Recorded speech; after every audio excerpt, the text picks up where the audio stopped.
Rikthehemi transmetimit të debatit dhe unë rikthej komunikimin me njëherë të Zoti Berisha. Zoti Berisha, kësaj radhe më shumë se kur dhe kjo nuk mund të mohohet, ka alternativë të re. Parti të reja ose parti të vogla i kemi konsideruar shpesh që besoj se kanë qenë në syrin dhe vigjilencën tuaj.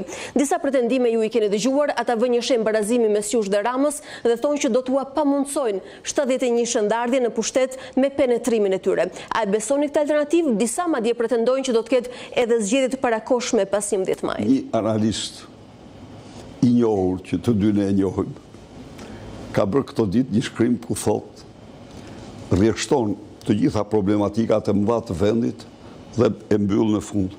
Për gjitha këto fajin e ka opozita. Këta të cilët bëjnë një paralelizëm midis opozitës dhe qeverisë, që krijojnë narkoshtetën e parë dhe vetëm në Europë, këta janë shërbëtorë të qeverisë. Edhe gjë e pa imagjinueshme për mua. Por ata sot janë faktor elektoral. A e besoni që ata do ta pamundsojnë 71-shën për secilin prej jush kampeve të mëdha? Tani unë po mbalem në këtu. Por unë besoj se shqiptarët do bëjnë zgjedhjet e tyre. Por të krahasosh 12 vite në pushtet qeveria, dhe është tamam siç thot ai analisti, thotë që ka qeverisë 12 vjet dhe ka bërë gjitha këto, por në fund thot fajin e ka opozita. Në fakt ju e keni fjalën për zotin Dervishi, i cili thotë se opozita po qeverisë keq. Për zotin Dervishi, i cili ka trajtuar këtë problem. Këta zotëri që janë të ri, politikanë të ri, po këta kanë një verbëri në krahasimin e tyre, sepse të krahasosh një radhë parë, qoftë si opozicë ti bësh krah i qeverisë. Së dyti, të krahasosh opozitën me qeverinë, ti krahason të pakrahasueshme. Së treti, ka tani dokumenta ndërkombëtare, nuk di spektrin, po ta thot Arlind Qorri, i cili nuk e fshes spektrin e tij të majt, okej, një majt ka, po këta që pretendojnë se nuk janë spektrit majt, këta kanë dokumenta ndërkombëtare të cilat i detyrojnë ata, nuk janë të atashur, po gradualisht mund të atashojnë, i detyrojnë të qëndrojnë dhe bëjnë paralelizma të tilla, janë paralizma mjerimi. Mjerimi nuk kam asnjë. Kujt po e referoni në mënyrë konkrete? Besoj se ju keni një adresë nominale kur e thoni këtë.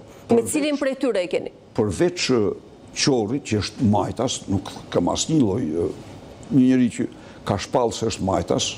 Të tjerët i fusin në të njëjtin thes? Po absolutisht. Një lloj ata. Ata kanë këtë. Ata thonë jemi kundër sistemit. Po shiko, po dishto ti je kundër sistemit. Ti je kundër sistemit në diktaturë komuniste, je për sistem kapitalist, sepse ekziston një sistem tjetër. Ti je kundër sistemit në kapitalizëm, je anarkist, ose je për diktaturë komuniste. Pra, është një gjë pa imagjinueshme. Flasim vetëm për dëmtimin e status quo dhe sistemit të vjetër, duke pamundsuar 71-shën, madje duke shkuar edhe në zgjedhjet parakoshme. Unë po tregojmë konkrete. Në rastin e Agron Shehajt, Alibejajt, Shehit, por edhe Bashës, të gjitha janë alternativa në këto zgjedhje. A ju prishin punë elektoralisht, sidomos në disa qarqe të caktuara? Natyrisht ata u krijuan për të prish punë, sepse ata u ofruan, ne u ofruam atyre mundësinë që të bëjmë koalicion, pavarësisht se ata çfarë ishin. Ata ishin zgjedhur nga Partia Demokratike. Ishin zgjedhur me logon e Partisë Demokratike, por ne pikërisht për këtë punë. Unë kalova mbi veten time dhe i ftova, por ata nuk i lejuan të vinë. Ata nuk u lejuan sepse ata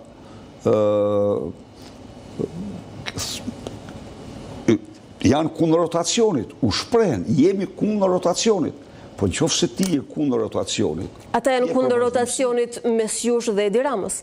Ata nuk duan që të rrëzohet Edi Rama dhe të vini ju në pushtet nesër. Ata krahasojnë të pakrahasueshme. Sepse ka disa rezoluta, 4 rezoluta ndërkombëtare të gjitha partive të spektrit të qendrës djathtë, që denojnë regjimin e Edi Ramës dhe mbështesin opozitën e drejtuar nga Sali Berisha. Po, dhe ata të paktën në retorik publike nuk duket se kanë shqetësimin me opozitën tuaj, e kanë shqetësimin me emrin tuaj individualisht. Po, ai emër, po pse nuk e kanë të gjitha partitë politike të botës?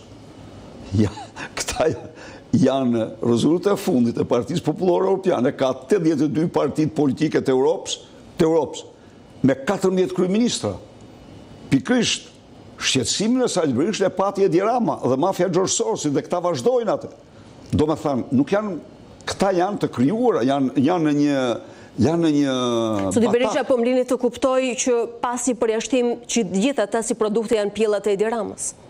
Se të kujt janë, unë s'hy fare me analizue. Unë marrë që si në politik, nuk... Por që praktikisht e dëmtojnë terrenin tuaj elektoralisht. Unë në politik kam një gjë.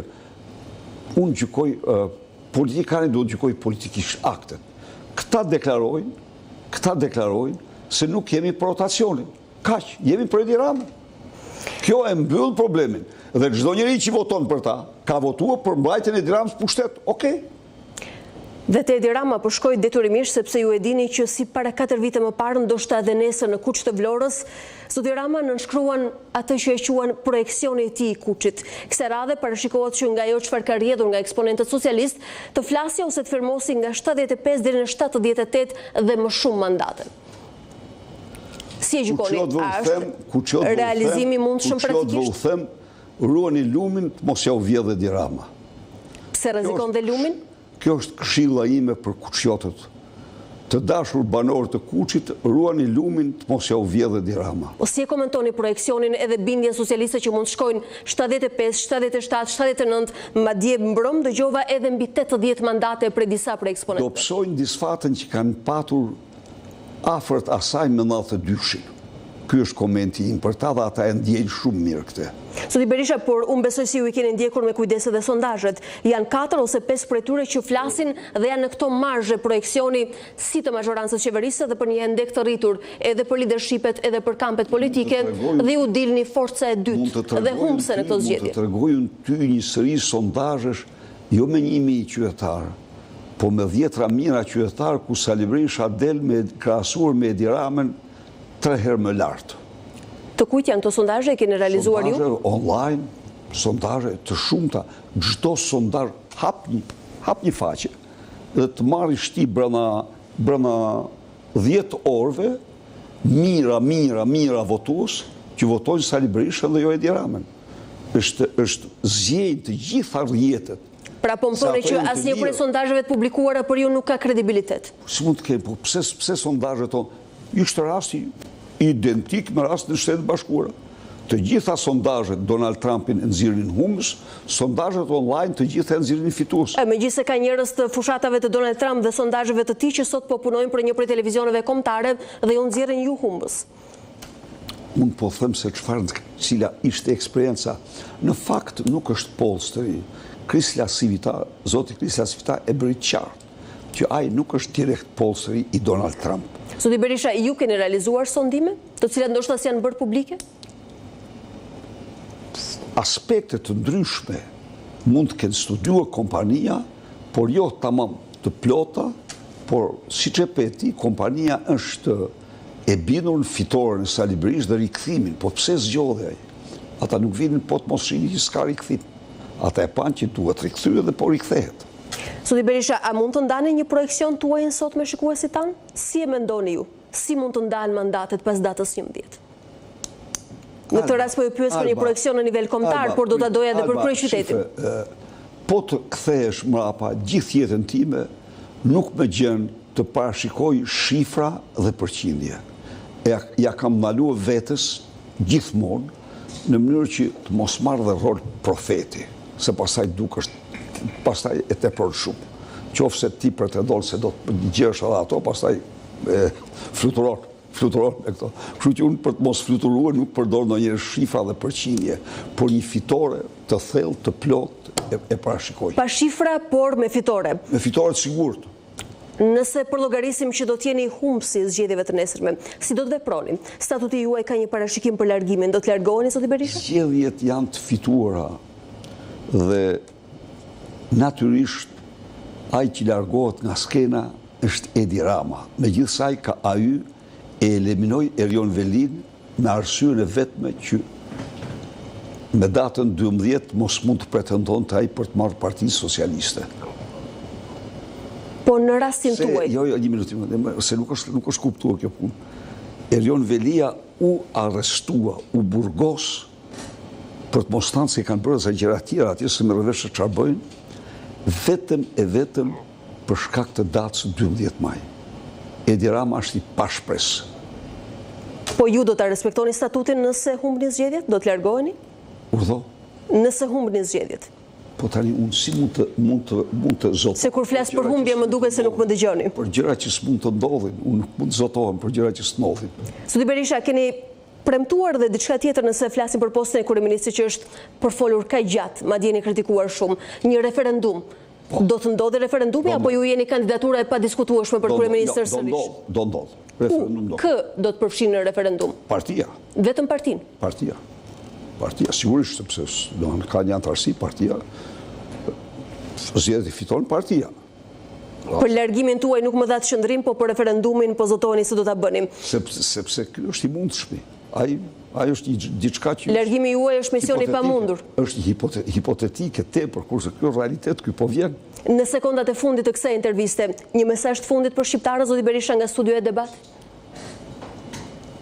Një ftesë për çdo qytetar shqiptar të votojë ndryshimin me datën 11 maj, me zotimin tim më solemn se në 100 ditë do ndryshoj jeta e shqiptarëve në kuptimin që çdo shqiptar që firmos për më pak se 200 euro do marr 200 euro. Çdo qytetar shqiptar që merr një rrogë minimale 400 euro do marr 500 euro. Çdo biznesmen që paguan energjinë 18 lek do e paguaj 6 lek. Tatim fitimi do zbres në 10%, TVSH-ja në 15%. Do vendoset karta konsumatorit, me të cilën qytetar do blej, qytetarët rrogë ullë dhe pensionistët, dhe ata me minimum jetik do marrin ushqimet, do marrin ushqimet 20% më lirë se sa të tjerët. Karta, lista italiane e barnave, rimbursimit, do t'jetë lista e Shqipërisë për barnat. Nafta do zbresi në nivellet, do zbresi në 40%, gjitha këto në 100 ditë. Në 100 ditë, energjia për qytetar do zbres në 7 lek. Në 100 ditë, fermerëve do t'u garantohen subvencione 5 herë më të larta se sot. Pra do garantohen subvencionet për çdo fidan të miell, për çdo bagti të mashtruar, për çdo njësi prodhimi që kanë fermerët e Maqedonisë, Kosovës dhe të rajonit, 5 herë më të mëdha. Do mbrohet në sezone prodhimi i tyre. Garantoj të rritë se gjithë epiqendra e këtij programi është që kombit sillet në moshën e rinisë. Pra, me një program i cili ka për bazë të gjitha llojet e investimeve që ata të shkollohen mirë, të punësohen, të rikthehen nga jashtë në Shqipëri me një seri lehtësirash. Shqipëria madhështore fillon në radhë të parë me qytetarin që jeton me dinjitet, që jeton në një jetë normale, mirëqenie në rritje. Por Shqipëria do t'jetë vendi i prodhimeve, i prodhimit dhe mbi gjitha i prodhimit. Made in Albania është krenaria jonë, Shqipëria epicenter e teknologjive të larta është Shqipëria madhështore. Shpresoj se dhe uroj që me datën 11 maj çdo shqiptar, ky është një program për çdo shqiptar, të votoj ndryshimin, të votoj njëshin, numrin e Zotit. Faleminderit. Zoti Berisha, unë ju falenderoj për këto minuta që i dedikuat debatit sonte, fushat të mbar në ditët e mbetura dhe besoj do të ritakohemi pas datës 11 bashkë. Falenderit patjetër, Alba. Faleminderit që ishit këtu. Të nderuar shikues, ne kemi mbritur në fund të debatit, ju falenderoj për vëmendjen e treguar nga unë Alba Lishani, natën e mirë dhe miru takofshim bashkë.